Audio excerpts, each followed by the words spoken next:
Notre invité est en pleine tournée qui fera étape à Château-Thierry et Amiens les 11 et 16 février. Alain Stevez est le chanteur des Goldmen. Bonjour Alain. Bonjour Dominique. Votre groupe, sa spécialité, c'est reprendre les chansons de Jean-Jacques Goldman avec talent et ça marche, le public est au rendez-vous. Avec talent, je ne sais pas. En tout cas, le public est au rendez-vous, ça c'est clair, oui. Les gens sont en manque de Jean-Jacques, c'est sûr et certain. Alors on va rafraîchir la mémoire, s'il le fallait, de notre public avec un petit extrait, un petit medley.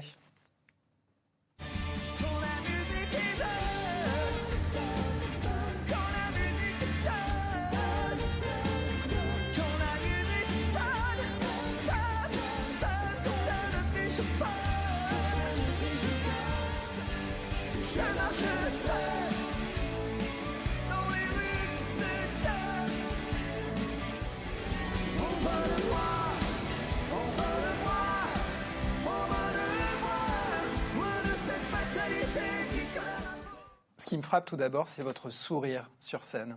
Bah oui, c'est obligé.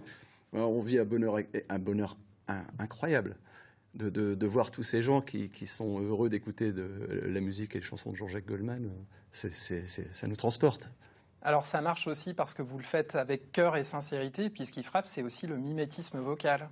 Oui, alors ma façon primaire de chanter, c'est un peu plus lyrique. J'ai juste passé l'air différemment pour avoir cette résonance un peu à la façon de Jean-Jacques. Mais j'ai cette chance d'avoir une tessiture assez haute pour pouvoir interpréter ces chansons dans les tonalités d'origine.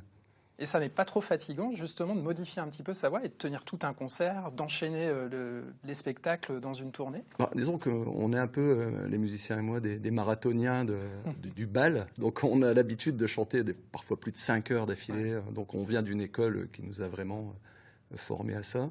Et donc chanter 2 heures, finalement, c'est faisable. Mais ça nécessite quand même une hygiène de vie importante. Ouais. Oui, parce qu'auparavant, en fait, c'était une activité semi-professionnelle, on va dire. Pendant longtemps, vous avez même été grutier. Mais depuis que les Goldmen cartonnent, c'est vraiment devenu votre métier à part entière. C'est ça, tout à fait.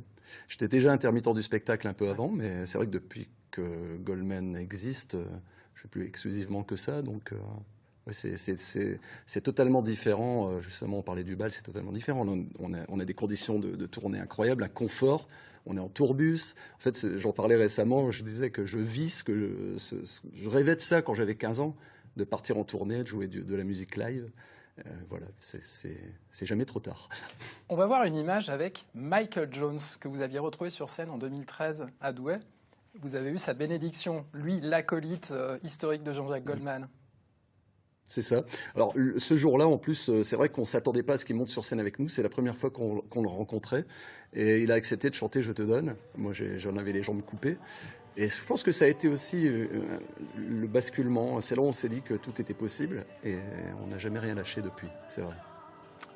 Et il vous a dit aussi que Jean-Jacques Goldman appréciait ce que vous faites. Exactement. Michael nous a dit que c'est Jean-Jacques qui lui avait envoyé une vidéo, déjà à l'époque, en lui disant « Regarde, on dirait nous quand on était jeunes ».